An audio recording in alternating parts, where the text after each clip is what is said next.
M. Lavergne est titulaire d'une maîtrise en géographie de l'Université Laval. Il est à l'emploi de Corem depuis mai 2012 et il œuvre en tant qu'ingénieur et chargé de projet en géomatique.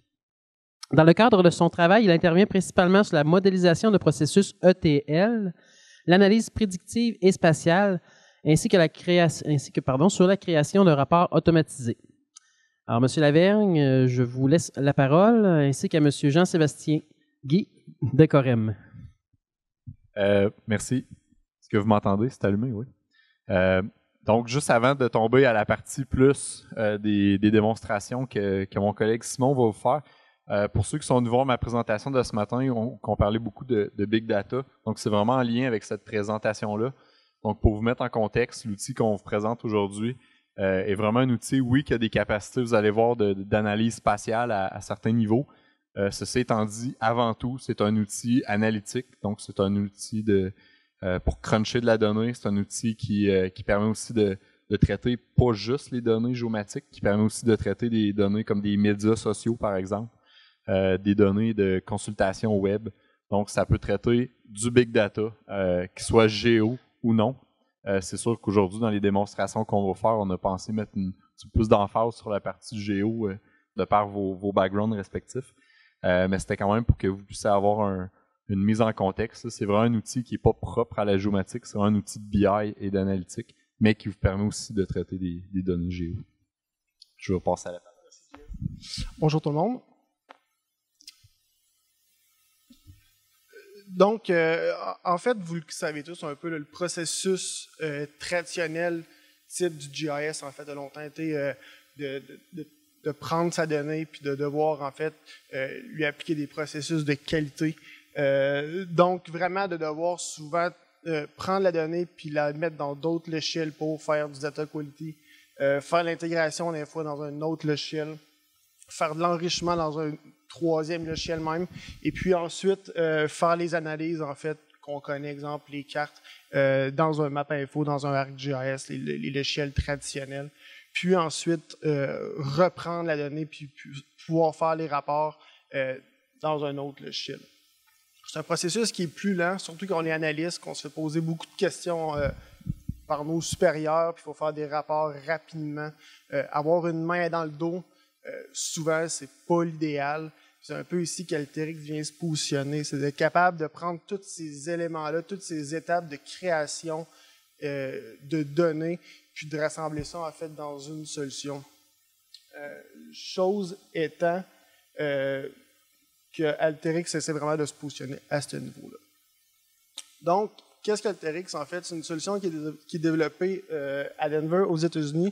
C'est un de nos partenaires chez Corem. Donc, en fait, le logiciel, là, il est vraiment là pour redonner le pouvoir à l'analyste et d'une certaine façon aussi, des fois, d'être capable de bypasser un petit peu le TI qui sont souvent débordés dans les organisations. Désolé pour les TI. Donc, en intrant, on a une trentaine, je dirais, de formats de données qui sont utiles à l'application.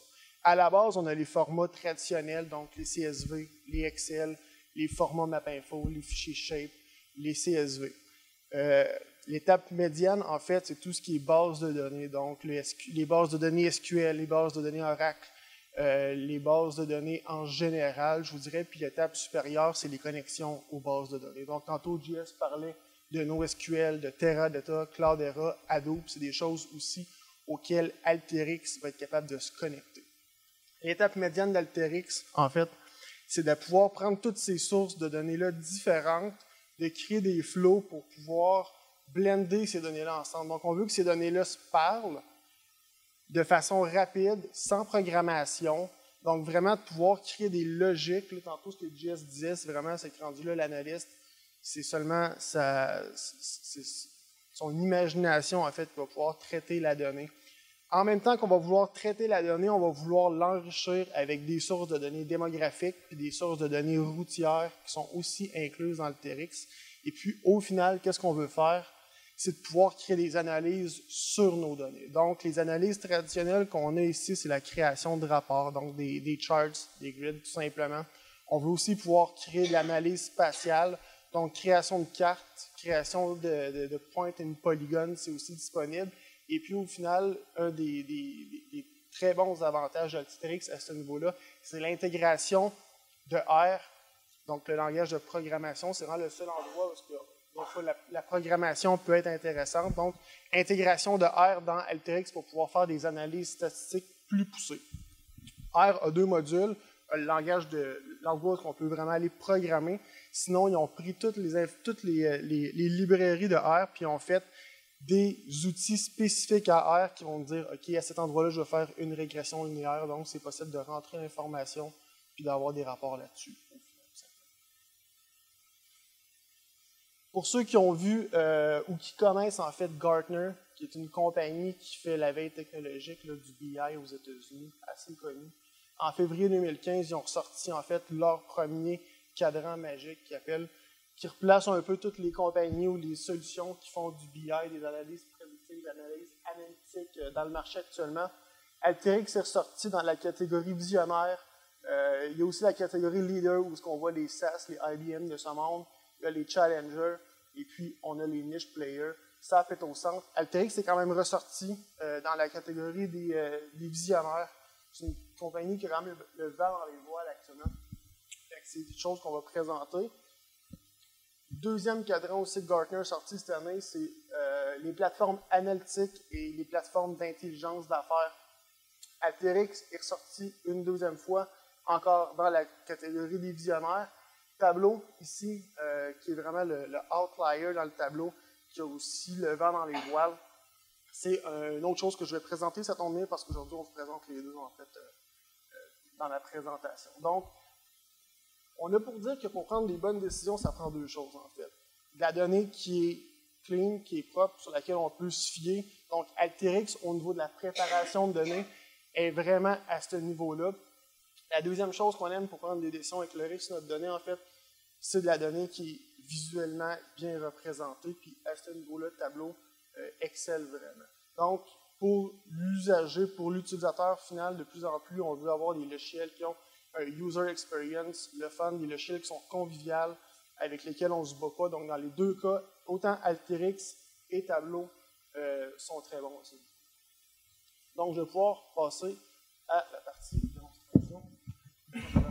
Première chose qu'on peut voir, écran blanc avec une série d'outils. Si vous avez déjà travaillé avec un ETL, vous savez travailler avec Alteryx tout simplement parce que l'utilisation est vraiment faite à ce niveau-là. Donc, c'est un drag and drop d'outils tout simplement. Chaque outil a sa spécificité. On va avec des drag and drop simplement cliquer. Donc, première des choses que je vais vous remontrer, c'est simplement là, les intrants qu'on peut avoir. Donc, si je vais dans le File Browse, ici, là, on peut voir à peu près une trentaine de fichiers, je vais appeler standards, en fait, tout simplement. Là, donc, les fichiers Alteryx sont ici, les fichiers Esri, les fichiers Google Earth, les fichiers MapInfo, tout ce qui est Microsoft, dont Access, Excel, c'est ici. Si vous travaillez dans SAS, si vous travaillez dans SPSS ou du XML, c'est aussi possible d'être utilisé. Au niveau de la base de données, ce que j'ai tantôt, c'est que les bases de données traditionnelles sont aussi utilisables. Donc, tout ce qui est OldDB ou OldDB et ODBC spatial, c'est possible d'être utilisé. Tout simplement. Et puis, au niveau du Big Data, ici, je vais aller dans ma série des connecteurs, tout simplement. Puis là, vous pouvez voir que vous pouvez vous connecter au cloud d'Amazon, vous pouvez vous connecter à Google Analytics, les HDFS de Hadoop, dont Jean-Sébastien a parlé ce matin, sont là aussi. La donnée Marketo, MongoDB, Salesforce, si vous avez un CRM chez vous, etc., etc. Aussi, SharePoint est disponible. Donc, vraiment, les connecteurs sont là, sont faciles d'utilisation. C'est un drag and drop, on se connecte, puis on est parti avec ça. Donc, évidemment, aujourd'hui, la démo que je veux faire, je suis sur mon laptop, je ne me connecterai pas, je n'ai pas de connexion Internet, donc malheureusement, on ne se connectera pas au Big Data. Mais on va refaire des choses qui sont quand même tout de même intéressantes. Donc, dans le cas présent, ce que je vais faire ici, je vais me mettre dans la peau d'un planificateur de réseau de transport, tout simplement. Aller faire des petites analyses assez simples, mais qui peuvent être automatisées par le processus d'Alteryx, tout simplement. Donc, dans le cas présent ici, je vais aller chercher sur le site du RTC des informations sur le Metrobus, tout simplement. Donc, dans le cas présent ici, j'ai toujours un visualisateur de ma donnée qui me donne un preview. Dans le cas présent ici, c'est les 3 lignes du Metrobus de Québec. Donc, je peux tout simplement aller faire un select sur une des couches ici, aller cliquer, mettre un browse de même, appuyer sur Play, et puis là, vous pouvez voir ici que la donnée a été lue. J'ai un visualisateur cartographique, pardon, et puis là, on peut voir ma ligne, tout simplement. Chose que je voudrais faire avec ça, des opérations spatiales, parce que Alteryx a une bonne composante spatiale, donc simplement prendre mon outil de buffer, aller créer un buffer, par exemple, de 0,5 km, repaiser sur Play, et là, vous pouvez voir ici, évidemment, le buffer a été créé. Tantôt, je parlais d'enrichir la donnée, donc là, on a un buffer, c'est bien, on va pouvoir aller chercher de l'information géodémographique sur cette zone-là, tout simplement. Donc, j'ai des outils de la donnée démographique, tout simplement. Donc, dans le premier cas, ce que je vais aller faire, c'est d'aller créer un rapport automatisé sur cette zone-là. Donc, j'ai de la donnée pour le Canada, de la donnée pour les États-Unis aussi. Puis, je vais pouvoir dire, je vais aller voir la composition des ménages qui sont dans cette zone-là. Donc, je sélectionne mes rapports, ceux que je veux voir, je reclique sur Play. Et directement ici, j'ai un onglet rapport qui s'est créé. Où je peux tout simplement avoir des rapports démographiques sur la composition des ménages dans cette zone-là. Donc, assez facile d'aller voir, en fait, ce qui nous prendrait beaucoup plus d'étapes, exemple d'aller faire un point and select all dans le census ou des choses de ce genre-là. Donc, assez rapide d'avoir des choses de même. Je vais pouvoir aussi aller chercher d'autres types d'informations. Donc, ce ne sera pas très long.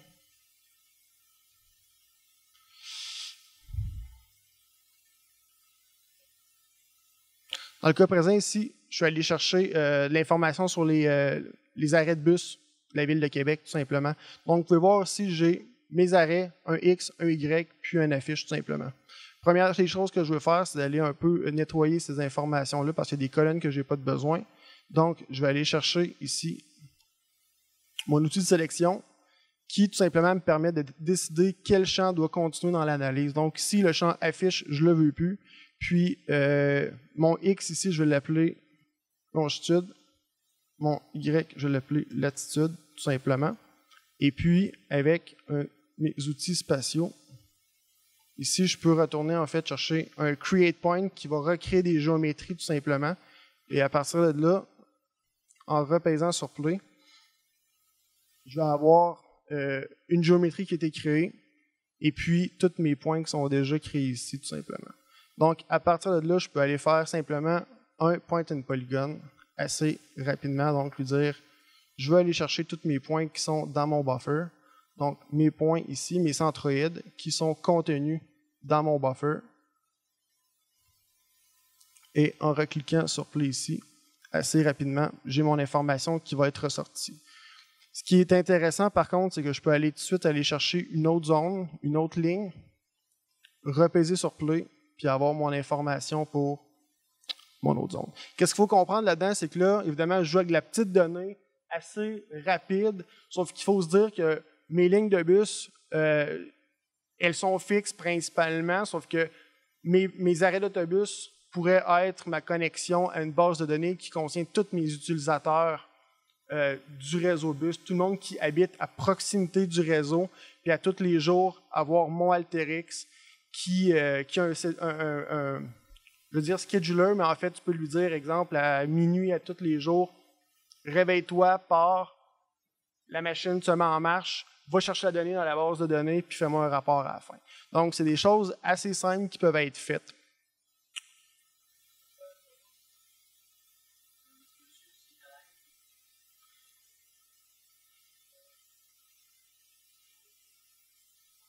Oui, allez-y, allez-y.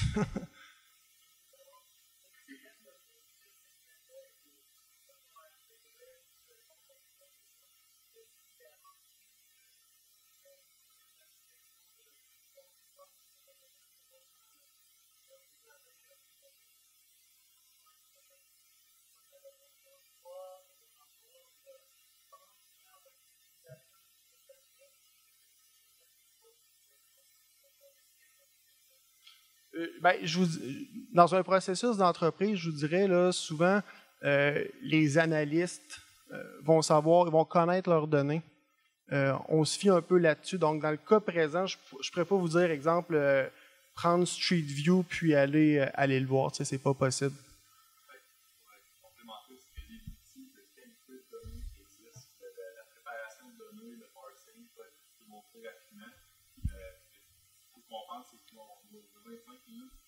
Ouais.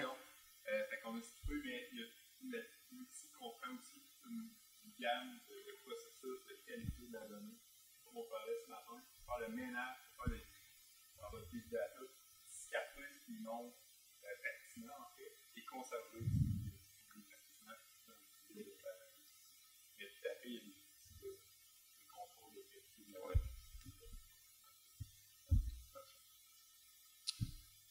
Donc, ça, c'était pour la première démo. Deuxième des choses que je voulais montrer, on a parlé de reporting tantôt. Donc, encore ici, je peux partir avec un intrant de données sur, exemple, la provenance de certaines ventes. Donc, est-ce que c'est des ventes qui ont été faites, par exemple, en magasin, des ventes qui ont été faites par iPhone, des ventes qui ont été faites sur le web. Donc, vraiment, pouvoir dire, je vais aller me connecter à la base, à notre CRM, dire d'où proviennent nos acheteurs, préparer un module ici, donc, qui va prendre la donnée, qui va la préparer, qui va créer des rapports tout simplement. Donc, vous pouvez voir ici, je n'ai pas énormément d'outils en fait qui sont là, mais au final, ici, j'ai réussi à me préparer des rapports tout simplement qui présentent, on s'excuse pour la résolution, mais en fait qui sont capables d'intégrer des rapports, donc des charts ici, avec des cartes, des tableaux dans la même. Donc, le but, c'est vraiment d'être capable de construire son ETL, construire sa logique. Et après ça, tous les jours, par exemple, si on peut aller simplement peser sur play ou simplement avoir l'automatisation naturelle du logiciel qui va être. Ouais. Donc, côté Alteryx, ça ressemble pas mal à ça. Je vais montrer directement Tableau parce qu'il ne reste pas beaucoup de temps. Tableau, pour ceux qui ne le connaissent pas, là, il y a une connectivité entre Alteryx et Tableau. Donc, on peut écrire dans le format TDE, qui est vraiment le format natif, en fait, de Tableau. Tableau, c'est là pour visualiser la donnée, créer des dashboards. Donc, il y a vraiment une interactivité. On peut faire des cartes qui sont reliées directement à vos graphiques. Donc, dans le cas présent, ici, si j'arrive et que je sélectionne cette zone-là ici, vous pouvez voir que les graphiques ont changé, puis si je joue avec les sliders, ici encore, la donnée vient encore de changer, etc., etc. Donc, c'est vraiment un outil qui vous permet de prendre des décisions BI directement en visualisant vos données. Donc, il y a le support cartographique qui est disponible, mais il y a aussi des tableaux avec des couleurs, des agencements super faciles qui vous permettent simplement de prendre la donnée, puis vous pouvez voir ici que tout vient de rechanger encore. Donc, c'est l'outil de visualisation par excellence, tout simplement, qui dit, bon, ben, OK, je vais aller voir qu'est-ce qui a été shippé à temps ce mois-ci dans la compagnie. Je peux avoir mon dashboard ici, aller chercher les dates donc pour Q1, Q2, Q3, Q4. C'est un logiciel qui est super simple d'utilisation et le visuel est super aussi, tout simplement. Aller voir du forecasting aussi, donc on a des courbes, on veut aller voir qu'est-ce qui va être forecasté, donc prévoir les volumes de vente, prévoir tout simplement qu'est-ce qu'on veut faire avec la donnée.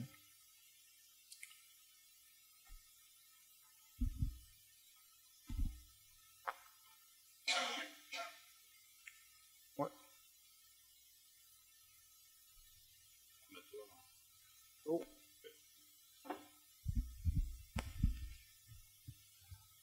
Merci. Donc, comme vous avez vu, l'outil est quand même assez intuitif. Comme Simon disait, pour ceux qui utilisent FME, par exemple, ou Model Builder dans ArcGIS, c'est très similaire. Donc, une interface qui est basée sur du drag and drop d'outils, de processus, qui vous sert à créer des chaînes de traitement que vous pouvez après ça sauvegarder, automatiser. Le gros avantage d'Alterix, puis pour le bien de la démo, ce qu'on vous a fait, c'était quand même des jeux de données d'ici pour vous donner une certaine référence, un contexte. Mais avant tout, c'est un outil qui est fait pour traiter des gros volumes de données. On parle d'une performance là, qui est largement supérieure à tout ce que vous connaissez présentement, que ce soit géo ou non géo, là, donc même SAS par exemple, qui est quand même un outil très puissant au niveau de la statistique. Alteryx a des moyennes de 5 à 10 fois plus rapides au niveau du temps de traitement. Ce matin, on parlait de Desjardins, le programme Ajusto avec les petits téléphones. Desjardins utilise Alteryx et écoutez, les performances sont incroyables. On parle de plusieurs terabytes de données par jour qui sont traitées. On a fait un pilote aussi avec des données du RTC, donc c'est pour ça qu'on vous montrait ça. Présentement, le RTC, avec leur système de compteur par passager, ne sont pas capables de traiter en 24 heures le dernier 24 heures de données qui a été compilé. Parce que la donnée arrive plus vite qu'ils sont capables de la traiter. Donc, quand on parlait de Big Data ce matin, c'est exactement la problématique du Big Data, c'est que la donnée, il y en a tellement, puis elle arrive tellement vite que les organisations ne sont pas capables de la traiter. Puis, en 1 minute et demie, on était capable de traiter 24 heures de données avec Alteryx, pour vous donner une idée. Puis, je veux le spécifier parce que ce que Simon a montré, c'était très rapide. Là, il pesait sur le pleu, puis vous voyez le processus, puis ça prend 0.05 secondes. C'est sûr, on n'avait pas beaucoup de données. Ce qui est intéressant, c'est que l'engin en arrière, il est aussi rapide. Même si vous amenez 10 terabytes de données, vous allez avoir une performance qui est similaire. Donc, l'avantage d'Alterix, eux, comment se positionnent vraiment dans le marché, c'est vraiment meilleure utilisation, meilleure compréhension. On vous a pas montré en détail, mais il y a aussi des outils de predictive analytics, d'investigation de données, comme on vous disait, pour comprendre votre donnée. C'est quoi que j'ai là-dedans, quels sont les attributs, etc. Puis qu'est-ce qui est significatif surtout pour mon besoin, pour mon analyse. Donc l'outil, très performant, vous êtes capable de comprendre vos données. L'autre point qui est bien intéressant aussi, c'est au niveau des processus. Comme vous avez vu, c'est du ETL, donc c'est très, très user-friendly, drag and drop. Il y a des liens avec tous les logiciels en extrant. Vous pouvez repitcher vos données une fois qu'ils sont traités. Vous pouvez aller repitcher ça dans du ArcGIS pour continuer dans votre cartographie, etc. Fait que c'est pas vraiment un outil qui est là pour remplacer des choses que vous avez. C'est un outil qui est vraiment là pour complémentaire, un outil complémentaire en fait, à ce que vous avez déjà en place pour justement vous permettre de traiter cette donnée-là. Et comme on a vu, Simon, il y a aussi un lien avec Tableau, qui est présentement le numéro 1 au niveau des logiciels de BI et de visualisation et de loin. C'est une des plus grosses compagnies dans le domaine. Fait qu'il y a vraiment un lien vers ce genre de plateforme-là pour vous permettre, oui, de visualiser de manière cartographique l'information. On a vu une petite carte, c'est simple. Ça n'a rien à voir avec les GIS maps que vous utilisez, que ce soit Gmap, MapServer, GeoServer, RGServer, Alouette. Sauf que pour les décideurs, pour les gens en BI, pour les gens en analytique, c'est ce qu'ils ont besoin. Ils n'ont pas besoin d'avoir un WebGIS complet sur leur poste de travail. Ce qu'ils ont besoin, c'est un tableau de bord. Oui, il y a une carte, mais à la fin, tout ça, c'est aussi ce que Simon a montré, mais c'est toutes les analyses de répartition avec les graphiques, les courbes, etc. etc. Fait que c'est vraiment un outil qui est là pour vous donner peut-être une meilleure productivité pour traiter les données qui rentrent chez vous. Puis comme on disait ce matin, c'est pas en continuant à aller mettre ça dans des BD SQL traditionnels que vous allez être capable de traiter votre big data. Malheureusement, au niveau de la rapidité, vous ne serez pas capable, vous allez vous ramasser dans des situations comme le RTC Vive, où, dans le fond, la taille de leur entrepôt de données fait juste augmenter et ils ne sont pas capables de la traiter essentiellement. Fait que ça fait le tour pour nous. On a quelques minutes pour des questions. Michel. Les deux, en fait, on revend et on intègre cette solution-là. C'est une solution qui est, comme Simon disait, qui est quand même très utilisée. C'est pas, vous avez vu dans les cadrans de Gartner, est quand même bien reconnue par l'industrie, bien positionnée. C'est une solution qui est vraiment présente partout, mais effectivement, on a développé une expertise, bien entendu, à ce niveau-là pour implanter la solution, malgré que c'est une solution qui est quand même assez plug and play, très traditionnelle. Là, donc, on installe, et vous avez vu, là, c'est des processus ETL, donc on navigue dans les petites barres d'outils, on crée nos processus. C'est assez, je vous dirais, le ramp-up, le learning curve, c'est une de leurs forces d'ailleurs dans les rapports de Gartner. C'est l'avantage principal qui a été donné par les utilisateurs. Là, c'est la courbe d'apprentissage qui est très, très, très rapide. Là. Fait que oui, on fait de l'intégration, mais c'est pas une affaire de 100 jours, là, intégrer ça, c'est quelques jours. J'ai une question, je vais revenir, oui. On n'est pas encore revendeur de tableaux. Par contre, on est partenaire plus intégrateur. Donc, on intègre Tableau à cause d'Alterix, en fait. Et le lien entre Alterix et Tableau, eux, c'est 2 partenaires d'affaires qui sont très, très près. Leur marketing est co-brandé essentiellement. Là. Donc, Tableau recommande Alterix comme outil de préparation de données et Alterix recommande Tableau comme outil de visualisation de données. Fait que c'est vraiment un partenariat. Et nous, à cause de notre partenariat de revente d'Alterix au Canada et aux États-Unis, on a développé une expertise là-dessus et on a aussi développé une expertise sur Tableau.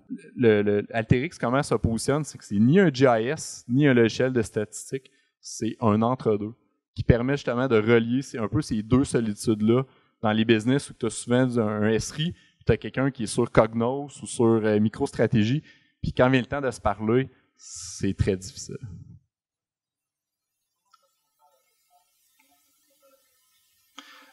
FME, beaucoup plus fort côté, on est partenaire revendeur FME aussi, donc il faut faire attention. C'est moins fort du côté géospatial en termes de format, en termes de variété de format.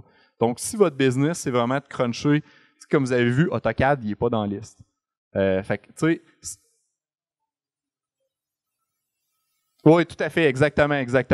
Fait que c'est pour ça que je vous dis, je voulais insister verbalement sur le fait que la console R, etc., ça, c'est pas des trucs qui sont nécessairement intégrés, ou du moins, c'est pas les forces de FME.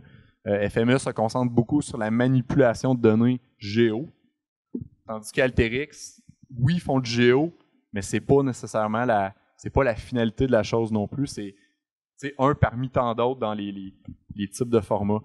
Comparé à, vous m'avez dit, excusez, à SAS.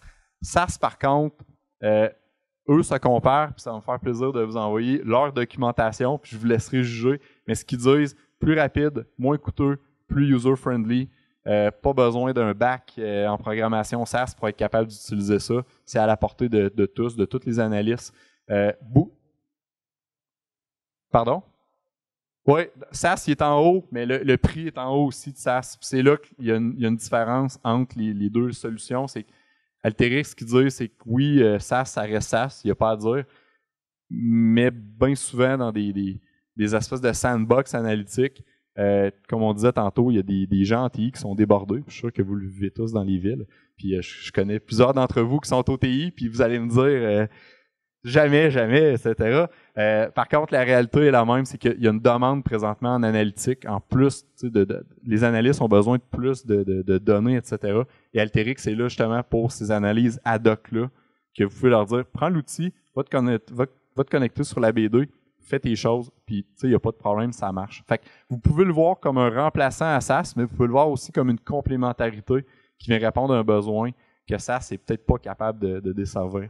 Mais certaines business ont fait le choix conscient de complètement tasser SAS ou SPSS ou peu importe pour aller là-dessus. C'est moins cher, plus user-friendly.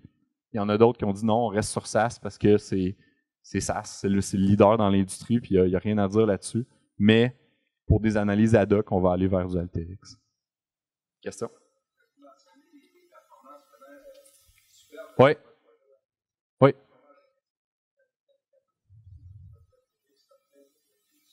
On a pris Hadoop qui est allé, excusez pas Hadoop, mais on a pris simplement un data cut. Là. Fait que c'est un dump file qu'on a analysé. On n'est même pas passé par Hadoop. Donc si on était passé par Hadoop, ça aurait été encore plus performant, je vous dirais.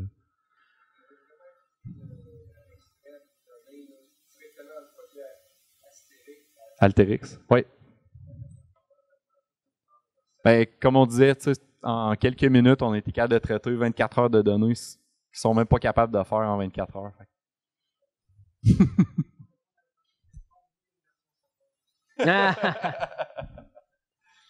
Alors, s'il n'y a pas d'autres questions, bien, bon merci. Dîner. Oui, merci beaucoup à M. Lavergne et M. Guy. Bon dîner à tous.